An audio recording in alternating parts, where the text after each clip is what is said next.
안녕하세요. 오늘도 사연살롱을 찾아주셔서 감사합니다. 60대이자 재혼 후 제 인생에서 가장 행복한 시간을 살고 있는 여자입니다. 막상 제 손으로 저를 여자라고 적어놓으니 기분이 참 이상하네요. 여자는 아무리 나이를 먹어도 여자라는 말이 있는데 그럼에도 저는 지금의 사랑받고 사랑하는 여자의 인생을 살기까지 참 오랜 시간이 걸렸어요. 그전까지는 그저 저를 부르는 호칭은 엄마 혹은 아줌마가 다였고 언제나 돈 걱정과 자식 걱정으로 발을 동동거리며 살았기에 저 스스로 저를 가꾸는 일은 상상하지 못했거든요. 그런 저의 인생을 되짚어보면 저는 태생부터가 억울한 인생이었어요. 제가 가난한 집의 1남 5녀 중 5번째 딸이었거든요. 가난한 살림에 무슨 대를 이을 욕심을 낸다고 저희 부모님은 옛날 고리짝에나 나올 법하게 아들을 얻겠다며 줄줄이 딸을 낳았고 끝내 6번째로 아들을 낳았는데 그래서 제가 저희 집의 마지막 딸이 되었어요. 남동생은 저보다 2살 어렸어요. 아무리 집이 가난해도 귀한 대접을 받았고 그에 반해 첫째 언니를 비롯한 저까지 같은 자식임에도 전혀 다른 대접을 받아야 했는데요. 그때는 우습게도 저의 소원이 하얀 쌀밥에 고깃국으로 배불리 먹는 거였어요. 그리고 저희 부모님은 교육에도 아들과 딸 차별을 하셨는데 딸들은 많이 배워봤자 남 좋은 일만 시키는 거라며 학교도 초등학교까지 밖에 보내지 않았고 그마저도 육성회비를 제때 주지 않아 학교에 가지 못하는 날도 많았네요. 그러다 보니 저는 살면서 학력 콤플렉스를 겪을 수밖에 없었고 언니들을 비롯한 저까지 20살 성인이 되면 빨리빨리 시집이나 가라는 시기였는데 첫째 언니를 시작으로 우리 딸들은 저희 엄마 아는 중매쟁이로부터 남편들을 만나 어이없게도 남자 쪽에서 좋다고 하면 저희의 의사와는 상관없이 결혼 날짜가 잡혔어요. 지금 같으면 꿈도 꾸지 못할 얘기죠. 그리고 그렇게 소개받은 제 남편은 정말 제가 딱 싫어하는 타입이었어요. 듣기론 집안은 큰 돼지 농장을 해서 잘 산다고 했지만 그 허풍 섞인 말투와 아저씨 같은 외모가 정말 싫었어요. 하지만 남편은 어찌나 자기 애가 강한지 세상에서 자기가 제일 잘났다고 생각했죠. 시종일관 겉멋이 잔뜩 든 허풍을 떨면서 거짓말을 늘어놓는데 저는 그날 저녁 집에 돌아가 남자가 허풍이 심해서 싫다고 울면서 얘기했는데 저희 아버지는 우는 저에게 이렇게 말씀하셨죠. 남자가 허풍도 있어야지. 사내 자식이 소심하면 돼. 오히려 1000배 1000배는 좋은 거야. 그러니 잔말 말고 그쪽에서 좋다고 하면 싸게 시집이나 가. 그래도 영자 너는 딸 중에 막내라고 네 엄마가 엄청 신경 쓴 거 알지? 너 그 집에 시집가면 사모님 소리 들으면서 네 소원대로 하루 세끼 하얀 쌀밥에 고깃국 먹을 수 있다니까. 저는 한심하게도 아버지의 말에 귀가 팔랑거렸어요. 어차피 이래 사나 저래 사나 먼저 시집간 언니들을 보니 다른 남자를 만나도 제 인생이 크게 달라질 것 같지 않았고 아버지의 말처럼 남편은 좀 그저 그래도 편하게 호의호식하면서 살 수 있다면 이 지긋지긋한 집에서 벗어날 수 있으니 그건 그거대로 나쁘지 않은 것 같았어요. 그리고 이윽고 남편은 제가 마음에 든다고 저희 집에 상견례 날짜를 잡자고 연락을 해왔고 저는 그렇게 남편을 만난 지 3개월 만에 시집을 가게 되었는데요.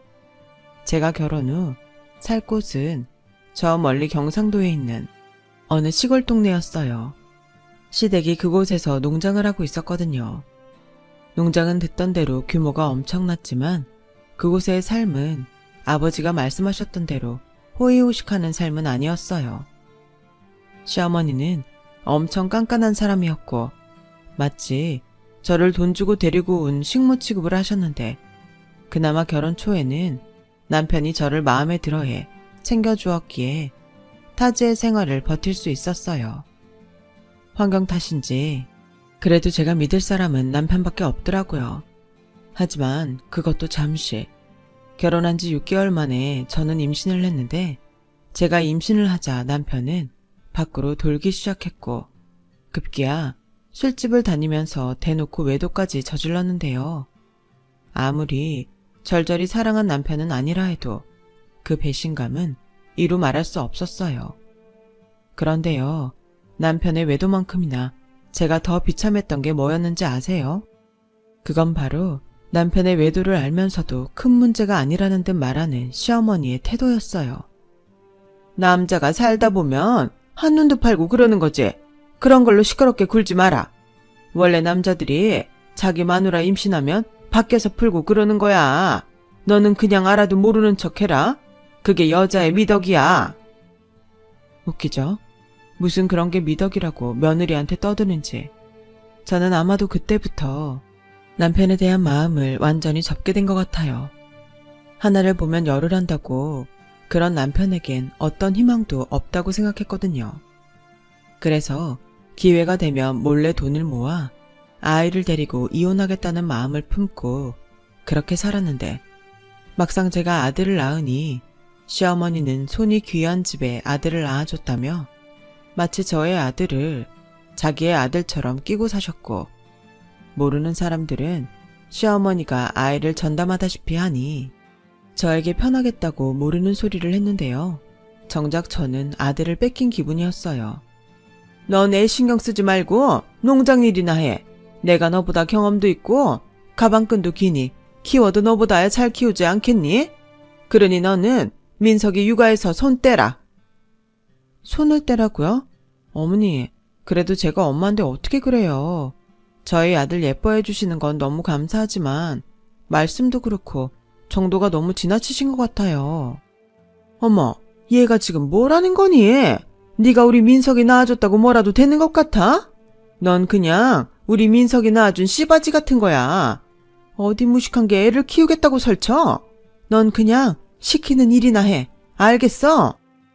아무리 손자 사랑이 지극해도 엄마인 저를 씨바지라니. 저는 그 후 시어머니와 아이 때문에 부딪히는 일이 많아졌어요. 하지만 남편은 역시 제 편을 들지 않았고 오히려 자기 엄마 마음을 몰라준다며 큰 소리를 쳤는데요. 아니, 우리 엄마가 기껏 고생해서 애 봐주는 건데 감사한 줄도 모르고 웬 소란이야. 그리고 생각을 해봐라. 초등학교밖에 못 나온 네가 애를 키워봤자 얼마나 잘 키우겠냐? 그냥 우리 엄마 하자는 대로 해. 그럼 될걸. 왜 자꾸 집안 시끄럽게 만들어? 뭐라고요? 아무리 팔은 안으로 굽는다고. 하지만 난 싫어요. 내 아들도 당신처럼 되면 어떡해요? 난 당신처럼 내 아들이 말 같지도 않은 허풍에 밖에 나가 바람이나 피우는 그런 놈으로는 절대 키우고 싶지 않아요. 그 순간 아찔하게 제 얼굴 옆으로 묵직한 유리로 된 재떨이가 날아갔고 벽에 부딪힌 재떨이가 산산조각이 났는데요. 그 뒤 남편은 정말로 미친 사람처럼 소리치며 날뛰기 시작했고 그 소란에 시어머니가 제 아들을 데리고 저희 부부방으로 들어오셨는데요. 그 부모의 그 자식이라고 시어머니는 무슨 일인지 묻지도 않고 아들 편만 계속 들어 제 속을 뒤집어 놓으셨는데 그 순간 저도 꼭지가 돌고 말았어요. 도대체 뭐가 문제여서 집안을 이렇게 시끄럽게 만드니? 너 내가 시키는 거나 하면서 조용히 살라고 했지? 너 이혼당하고 쫓겨나고 싶어? 이혼이요? 제가 바라는 거예요. 근데 제 아들은 제가 데리고 갈 거예요. 누구 맘대로. 그리고 네가 이혼한다고 하면 니네 집에서 퍽이나 좋아하겠다. 아, 내가 말 안 했지? 우리 집에서 니네 친정에 다달이 돈 보내고 있는 거. 너 말이 좋아 시집 온 거지? 우리 집에 팔려온 거야. 뭘 알지도 못하면서? 순간 저는 온 세상이 저를 배신한 것 같은 기분에 사로잡혔고 저를 향해 비열하게 웃는 남편과 시어머니를 더 참고 봐줄 수가 없었어요. 그래서 성난 황소처럼 시어머니를 그대로 들이박았고 시어머니의 손에서 제 아들을 빼앗다시피 해 무작정 그 집을 나왔어요. 하지만 동네가 워낙 좁고 갈 곳이 없었던 저는 그 저녁에 발길이 꽁꽁 묶이고 말았는데요.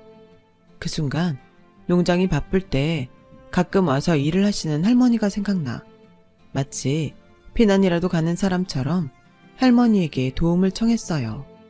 그러자 할머니는 그간의 제 사정을 알았기에 저에게 아랫목까지 내어주며 이렇게 말씀하셨는데요. 네, 그 집 사람들 참 오래 봤는데 애기 엄마 잘했어. 그 집 사람들 절대 안 변해. 그 욕심 많고 자기들밖에 모르는 거 이 동네 사람들 중에 모르는 사람 있는 줄 알아? 다들 농장에서 불러주면 돈 받을 생각에 쉬쉬할 뿐이지. 우리들끼리는 애기 엄마 불쌍하다는 말을 몇 번이나 했는지 몰라. 그러니 어지간하면 돌아가지 말고 친정이라도 가. 아무리 여자가 시집가면 출가 외인이라고 하지만 딸 자식이랑 손준데 내치기야 하겠어? 저희 친정도 마찬가지예요. 시집 올 땐 몰랐는데 저희 시어머니가 매달 저희 친정에 돈을 보내고 있더라고요. 제가 만약 이대로 친정으로 가면 그 사람들은 돈 못 받을까봐 다시 저를 여기로 보낼 거예요. 어머 세상에, 무슨 부모가 그렇게 숭악스러워? 자식을 돈 몇 푼에 팔아? 제 말에 할머니는 말을 더 잇지 못하고 깊은 한숨만 쉬셨고 한참 뒤 무슨 결심이라도 한 듯 당신의 장롱 속에서 아마도 당신의 쌈짓돈 같은데 그 귀한 것을 저에게 내어주셨어요. 그러면서 애기 엄마 이거 얼마 안 돼. 하지만 이 돈으로 다른 곳에 가서 그 애랑 둘이 살아. 어디에 가서 살든 여기랑 그 친정보다야 낫지 않겠어?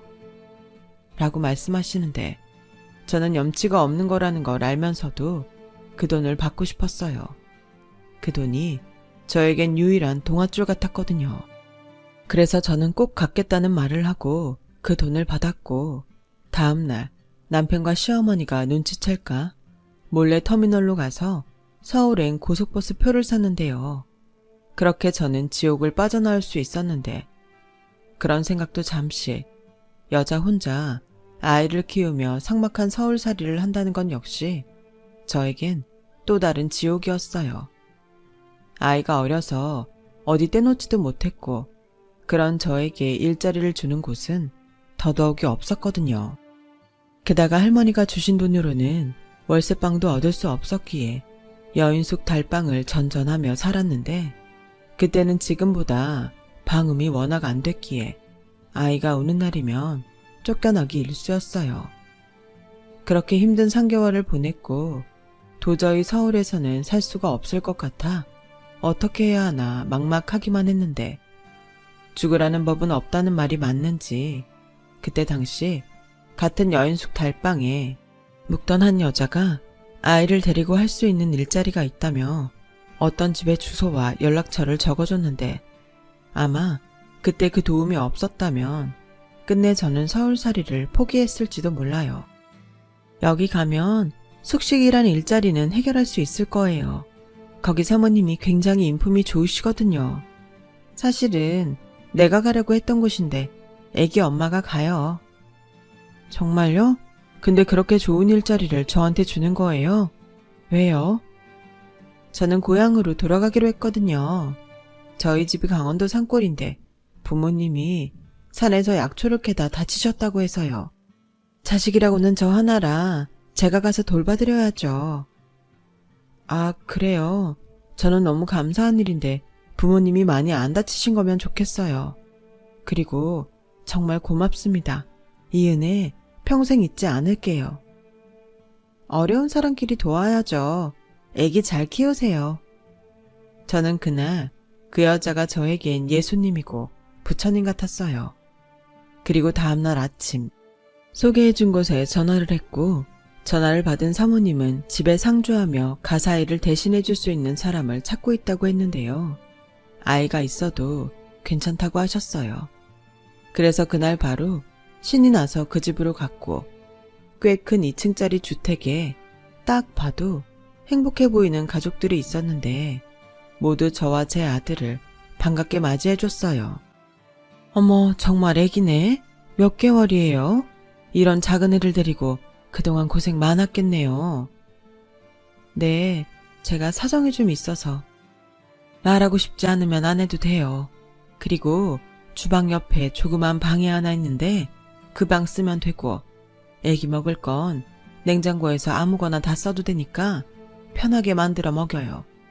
대신 우리 남편이랑 우리 딸들 잘 챙겨주고. 내가 아파서 집안일을 잘하지 못하거든요. 부탁 좀 해요.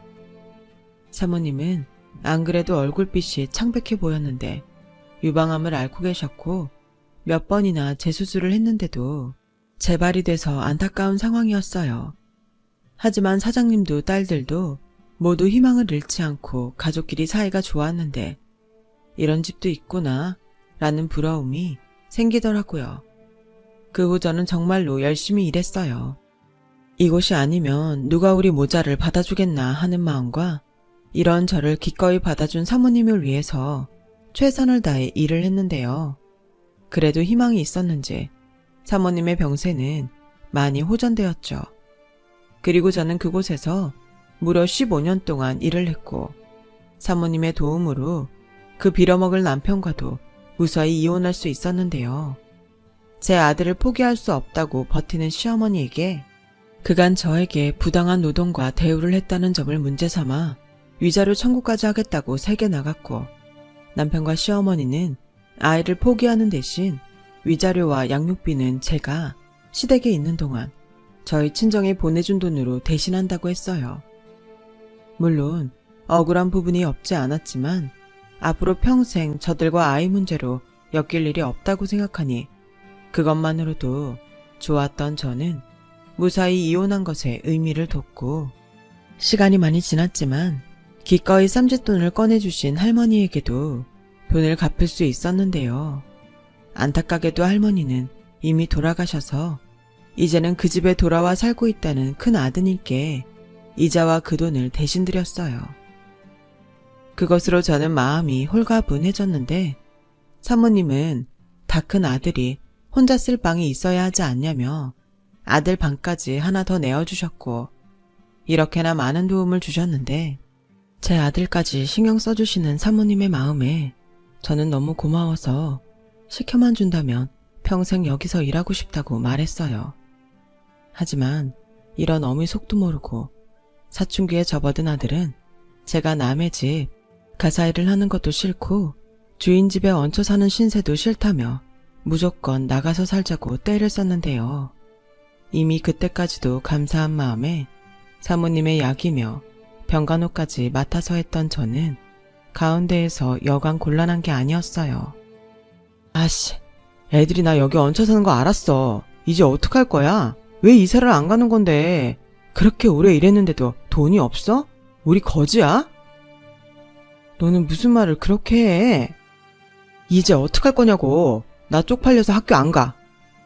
아들은 그렇게 저를 창피해했어요. 그래서 고민 끝에 어쩔 수 없이 사모님께 사정 이야기를 하고 같은 동네에 방 2개 딸린 허름한 월세방에 이사를 갔어요. 그 후 아들은 자기는 꼭 성공해서 잘 살 거라며 공부에 열을 올리기 시작했어요. 그리고 중3이 되고부터는 학원이나 과외도 없이 전교 1등까지 했는데 식모 아들이 독해서 사교육도 없이 공부를 잘한다며 뒤에서 수군거리더군요. 하지만 아들은 그런 거는 아무 상관없는 듯 했어요. 그리고 자기는 무조건 법대에 들어가 돈 많이 버는 변호사가 될 거라고 하더군요. 소문대로 제 아들이 독하긴 했는지 난다긴다 하는 고등학교에 다니면서도 내내 상위권 성적을 유지했어요. 살가운 아들은 아니었지만 그 덕에 저는 남의 집 일을 하는 처지였지만 체면이 살았었죠. 혹여 아들이 장학금을 받지 못하면 그때는 제 도움이 필요할 테니 저는 저 나름대로 허리띠를 더욱 졸라매며 등록금을 모으기 시작했는데요. 그 즈음부터 사모님이 병세가 심상치 않았어요. 그리고 암이 다른 곳으로 퍼졌다는 말을 듣게 됐는데 그렇게 사이가 좋았던 가족들도 이제는 지쳤다며 하나 둘 사모님 곁을 떠나더군요. 그렇게 평생 아내밖에 모를 것처럼 하던 사장님도 사모님이 병원에 입원하고부터는 완전히 다른 사람이 되어서 병원도 찾지 않았는데 제가 병원에 한번 가보셔야 하는 거 아니냐고 말을 하면 꼭 이렇게 말했어요. 아주머니, 저도 마음이 아파서 못 가는 거예요. 아주머니가 저 대신 우리 집 사람한테 잘해주세요. 제가 돈을 벌어야 병원비도 내지 않겠습니까? 그냥 요즘 제가 많이 바쁘다고 그렇게만 말해주세요. 사람 마음이라는 게 이럴 때 보면 참 믿을 게 못 돼요. 그리고 제가 사장님에게 실망했던 가장 큰 이유는 아내가 아파서 병원에 있는데 자기는 젊은 여자들을 바꿔가며 집에 데리고 와서 외도를 저질렀다는 거였어요. 그리고는 사모님에게 비밀로 하라고 제 입단속까지 했는데 사모님에게 워낙에 받은 은혜가 깊다 보니 그게 정말 힘들었네요. 아픈 사모님에게 사장님의 외도 이야기를 한다는 것이 쉽지 않았고, 그렇다고 사장님이 바라는 대로 알면서도 입 다물고 있자니 그건 사람으로서 못할 짓을 하는 것 같았어요. 이런 고민을 하고 있을 그 무렵 사모님은 결국 병을 이기지 못하고 눈을 감았습니다. 사장님은 기다렸다는 듯 장례를 치렀는데 그 순간은 영정사진 속 사모님과 제가 비참하게는 똑같다는 생각이 들더군요. 그 후 3개월도 지나지 않아 사장님은 젊은 여자와 재혼을 했어요. 그리고 저에게 계속 출퇴근을 하며 집안일을 해달라고 했는데 차마 그건 하고 싶지 않더라고요. 그래서 거절을 하고 돌아와 아들에게 말을 하니 아들은 돈만 받으면 그만이지 뭘 그렇게 따지냐며 저에게 핀잔을 주는 거 있죠. 그 순간 지도 남자라고 제 아빠나 사장님처럼 생각하나 소름까지 돋았는데 아마도 아들은 수능을 앞두고 돈 걱정을 했던 것 같아요. 그래서 네 대학 등록금이며 방 얻어줄 돈은 모았으니 걱정하지 말라고 했더니 그 뒤로는 아무 말도 하지 않더군요. 저는 그때까지 딸이 아닌 아들이라 저러는 줄 알았어요. 남의 집 아들들도 모두 무뚝뚝하고 자기 아쉬울 때만 엄마를 찾는다고 생각했죠. 그래도 저희 아들은 알아서 지 공부 잘하는 아이이니 이 정도는 괜찮다고 생각했어요. 지금 생각하니 저는 참 바보였네요.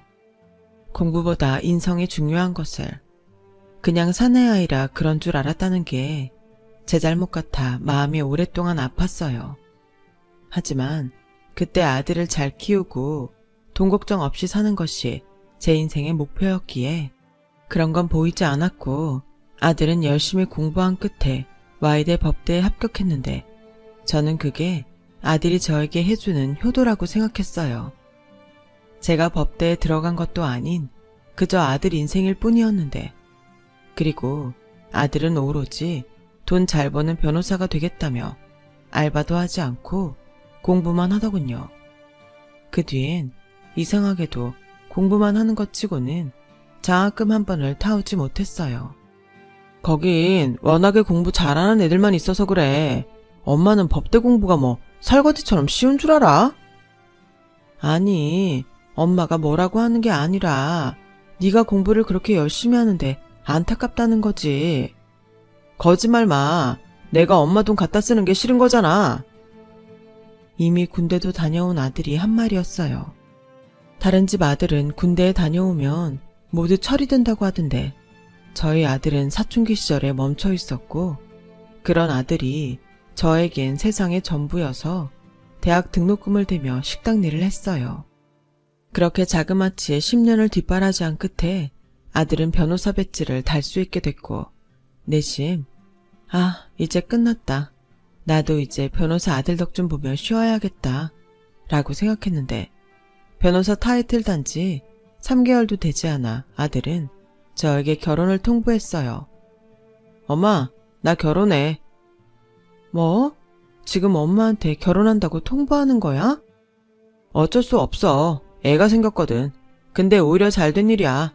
나랑 결혼할 여자 부잣집 딸이거든. 거기 아버님이 평생 변호사 사위 보는 게 꿈이었대. 아니, 그래도 그렇지. 결혼을 이렇게 결정해? 그럼 생긴 애를 지워? 그리고 우리 형편에 그만한 결혼 상대 찾을 수 있을 것 같아? 아, 몰라. 난 결혼할 거고 엄마 싫으면 그냥 자식 없다고 생각해. 뭐라고? 내가 너를 어떻게 키웠는데 그런 소리를 해. 그 소리 좀 제발 하지 마. 따지고 보면 나야말로 엄마 때문에 개고생했잖아. 아빠 집이 그렇게 부자였다며. 근데 엄마는 그런 아빠 싫다고 애먼 나까지 데리고 와서 남의 집살이나 시키고 엄마는 나한테 안 미안해? 그 순간 머리를 한 대 세게 맞은 것 같았어요. 지 아빠가 그리고 지 할머니가 어떤 사람이었는지 알지도 못하면서 저는 그 뒤 충격을 받았지만 아들은 그런 저는 안중에 없는 듯 결혼을 진행했고 울며 겨자 먹듯 상견례 자리에 가게 됐는데 임신했다는 며느리는 저를 보자 놀란 눈으로 이렇게 말했어요. 어머, 분명 오빠네 엄마 50대라고 하지 않았어? 생각보다 많이 늙으셨다. 고생을 많이 했다고 하시더니 할머니시네. 세상 천지에 예비 시어머니를 보고 그런 소리를 할 수 있는 며느리가 또 있을까요? 며느리는 제 아들보다 5살이 어렸는데 얼굴은 이쁘장하게 생겼지만 생각하는 머리는 어린 아이 수준처럼 보였어요.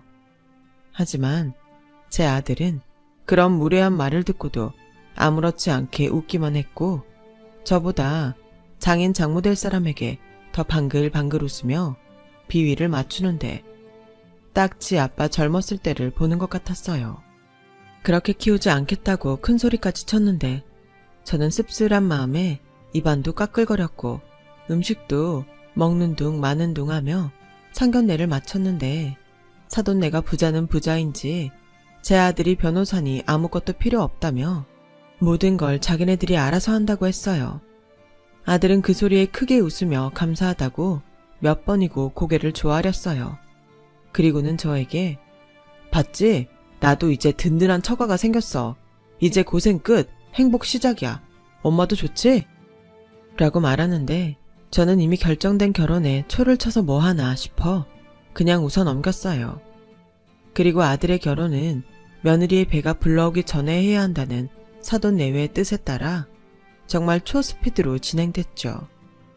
결혼식이 끝나자 아들은 사돈이 마련해준 20평대 아파트에서 신혼을 시작했는데 결혼한 아들은 어버이날에도 제 생일에도 바쁘다는 핑계로 저를 찾아오지 않았어요. 그저 용돈 10만원 보내주는 게 다였는데 며느리도 마찬가지였죠. 그 흔한 안부전화한 통도 없었으니까요.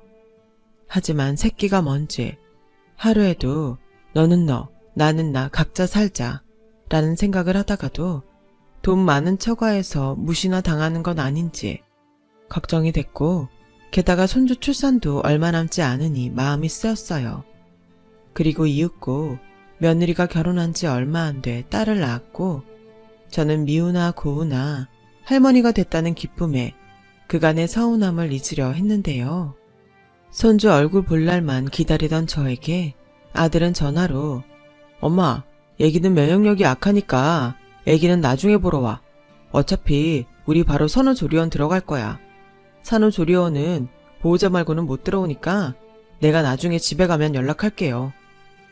라고 말했고 저는 서운한 마음에 아들에게 이럴 거면 평생 연락하지 말라고 처음으로 크게 화를 냈는데요. 제가 아무리 화를 냈어도 아들은 미안하다고 사과하지 않았어요.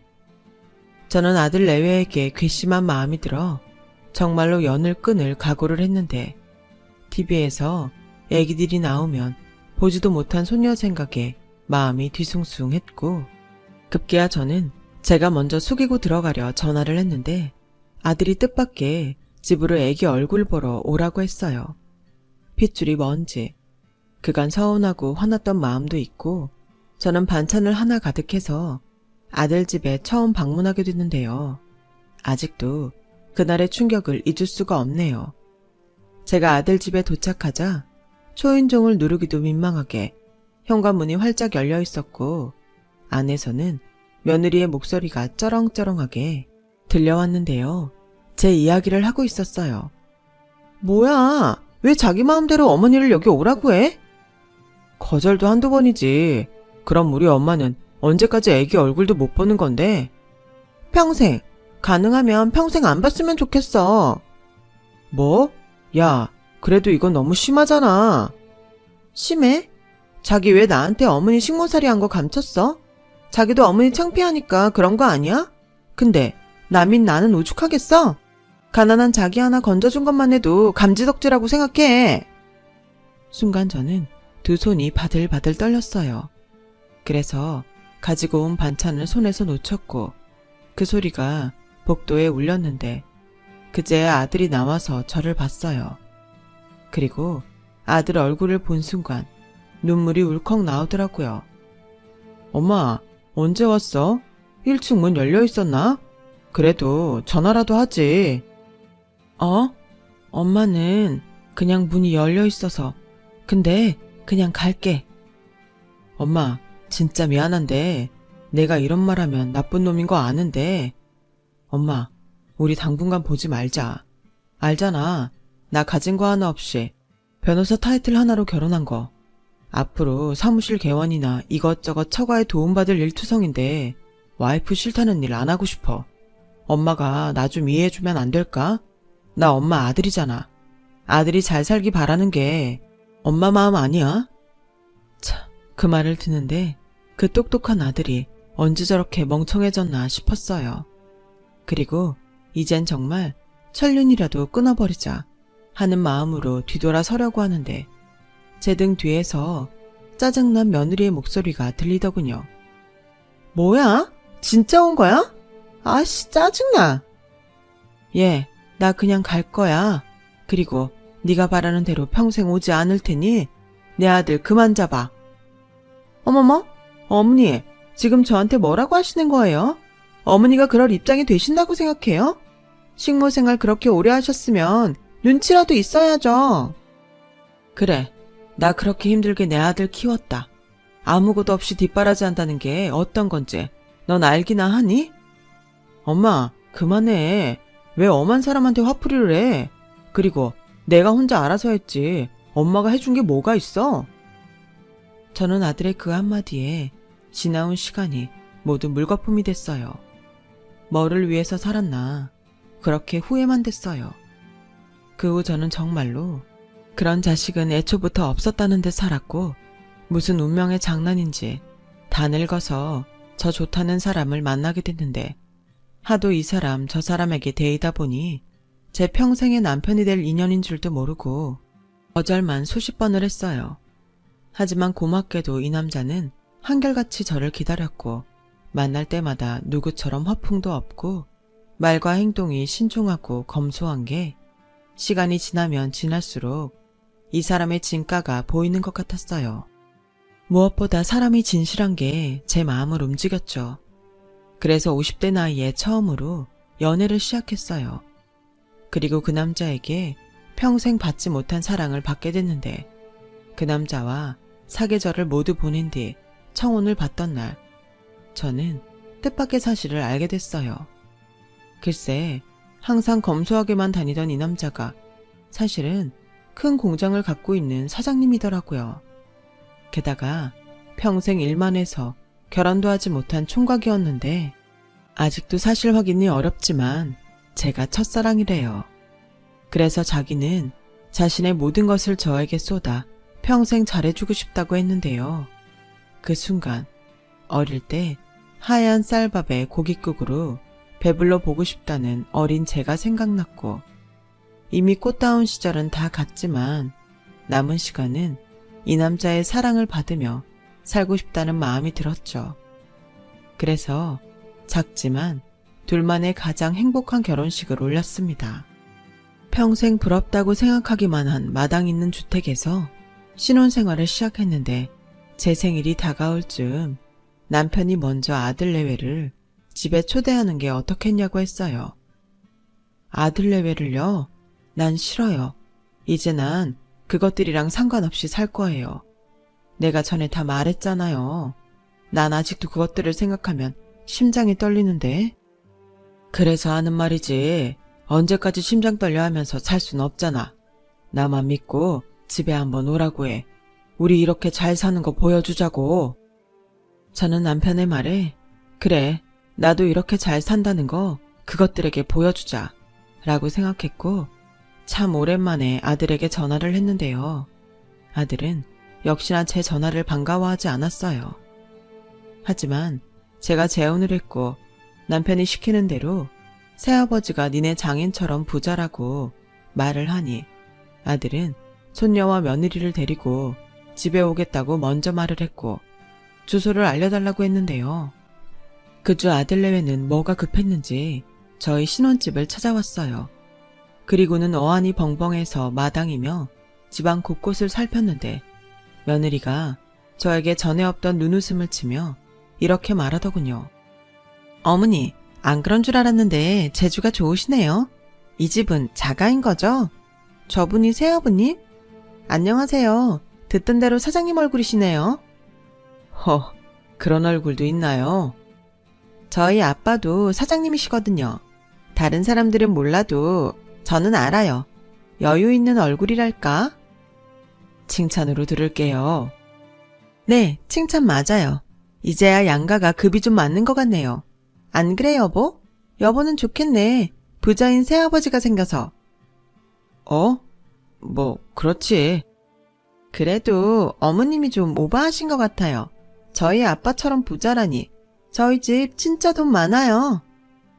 그러니? 그래서 네가 한결같이 위아래를 모르는구나. 결국 그 돈이 너한테는 독이 된 것 같은데. 뭐라고요? 지금 팔자 좀 고쳤다고 큰 소리 치는 거예요? 정말 웃기지도 않아. 됐자하니 나도 그쪽 아버님이 얼마나 대단한지 궁금하네요. 아버님 회사가 땡땡땡사 맞죠? 오해는 하지 말아요. 이 사람한테 내가 사돈이라고 명함을 받아서. 맞아요. 보셔서 아시겠지만 저희 아빠 대리점도 많고 그 업계에서는 유명해요. 유명하더라고요. 악덕 사장님으로. 그리고 그 대리점에 들어가는 물건 다 우리 공장에서 만드는데 혹시 그것도 알아요? 네? 그게 무슨... 대리점이라는 게 물건 만들 수 있는 공장 없으면 망하는 거 한순간인데 게다가 그쪽 아버지 그쪽이 아는 것처럼 자금 사정도 좋지 않아서 얼마 전에 나한테까지 와서 무릎 꿇고 물건 만들어 달라고 빌고 갔어요. 난 사돈인지도 모르고 돌려보냈는데 내가 그 명함 받고 얼마나 놀랐는지 몰라요. 난 성품이 별로인 사장님하고 일을 안 해서. 며느리는 제 남편의 말에 꿀먹은 벙어리가 됐어요.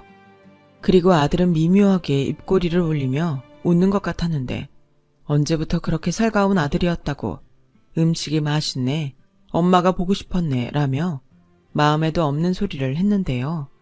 이번에도 남편이 그런 아들을 먼저 꾸짖었어요. 돈 있으면 부모고 돈이 없으면 짐인가? 똑똑히 듣게 자네가 먼저 자네 엄마에게 보지 말자고 했나? 이 순간부터 난 내 아내를 자네한테 평생 안 보여줄 작정이네. 네? 아니 그래도 저와 엄마는 천륜인데요. 그런 천륜을 자네가 먼저 끊자고 했던 거 아닌가?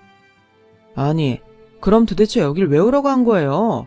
뭐 자랑이라도 하시려고요? 맞네. 내가 자네들 불러다 자랑 한번 하자고 했네. 내가 이런 말 하는 거 별로 좋아하는 스타일은 아닌데 돈이라면 나도 차고 넘치네. 나는 앞으로 자네 어머니랑 평생 행복하게 살 거야. 자네 아니어도 내가 행복하게 해줄 걸세. 그러니 자네 엄마 생각은 하지 말고 자네나 잘 살아.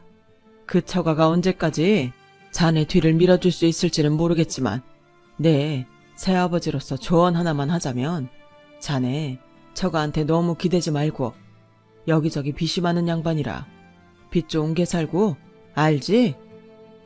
아들은 그 순간 얼굴이 일그러졌어요. 그리고는 저희 남편에게 잘못했다고 후회하고 있었다고 빌기 시작했는데 이러니 저러니 해도 꼴보기 싫은 건 매한가지더군요. 그리고 아들의 그 모습을 보며 며느리는 절대 그럴 일이 없다며 눈에 쌍심지를 켰고 씩씩거리며 해놓은 음식도 다 먹지 않고 돌아갔는데 1년도 되지 않아 아들은 남편의 말이 맞았다며 이혼을 할 거라고 연락을 해왔어요. 그러면서 처가보다 자기 집이 더 잘 사니 그런 처가는 필요 없다고 하는데 더는 그런 아들의 말을 들어줄 수 없어서 그 전화를 끝으로 저는 핸드폰 번호를 바꿔버렸는데요. 아들이 점점 인간 쓰레기가 되어가는 걸 더는 보고 싶지 않았어요. 하지만 그럼에도 마음은 여전히 무겁고 힘들었는데 그걸 보다 못한 남편이 자기의 마지막 로망이었다며 저에게 귀촌을 제안했고 평생 그런 생각을 해본 적이 없던 저는 잘 모르겠다고 했는데 남편은 일단 가서 1년만 살아보자고 했어요. 그러면서 거기 가서 다 잊고 작은 텃밭에서 우리 먹을 거 키워가며 장날엔 시장 데이트도 하자고 어찌나 사탕발림으로 꼬시던지. 그만 홀랑 넘어가서 저는 지금 7년째 귀촌 생활을 이어가고 있네요. 모르는 사람들은 귀촌을 하면 유유자적하게 한가로울 거라고 생각하지만 실제로 시골 생활은 할 일도 많고 바쁘게 하루가 돌아가요. 근데 이게 묘하게 중독인 게 안 하면 안 할 수도 있는데 안 할 수가 없다는 겁니다. 그러면서 저절로 깨달았어요. 인생이 너무 짧다는 것을요. 저는 이미 인생의 절반을 엉뚱한 곳에 모두 써버렸는데 남은 인생까지 그렇게 살고 싶지 않다는 생각을 하게 됐죠. 그래서 남은 시간은 열심히 산 만큼 제가 부릴 수 있는 사치를 하며 살기로 마음먹었어요. 돈을 쓰는 그런 사치가 아니라 돈으로 살 수 없는 그런 사치를 하면서요. 그렇게 생각하니 아들이 그렇게 큰 것도 이젠 제 잘못만은 아닌 것 같고 또 그런 아들을 위해 평생 노력하며 산 제 인생도 다 헛산 건 아닌 것 같은 기분이 드는 게 저는 이제야 비로소 진정한 제 인생을 사는 것 같아요. 그리고 남편은 가끔 회사에 일이 있으면 서울에 가기도 하는데 남편이 없는 집은 너무 허전해서 그동안 어떻게 혼자 살았나 싶은 생각이 들 정도로 이제 남편 없으면 살 수 없는 그런 사람이 되고 말았어요. 누군가는 그렇게 생각할 수도 있겠죠. 남편이 부자라 행복한 거라고요. 부정할 수 없는 부분도 있지만 저는 그럼에도 말하고 싶어요. 이 사람이라 행복한 거라고요. 저는 그래서 남편이 있는 지금이 너무 감사합니다. 죽기 전 바라는 소망이 있다면 언젠가 저희 못난 아들도 세상의 이치를 깨닫고 자기 잘못을 반성하는 날이 왔으면 좋겠어요. 평생 보지 않아도 상관없는데 그래도 아들이 자기 인생을 더 이상은 망치지 않았으면 좋겠어요. 지금까지 저의 이야기 들어주셔서 정말 감사합니다. 여러분의 매일이 가치 있는 날들이 되길 진심으로 바랄게요. 여러분, 사연 댓글에 응원과 현명한 조언 부탁드려요. 좋아요와 구독은 저에게 큰 힘이 됩니다. 오늘도 좋은 일 가득하세요.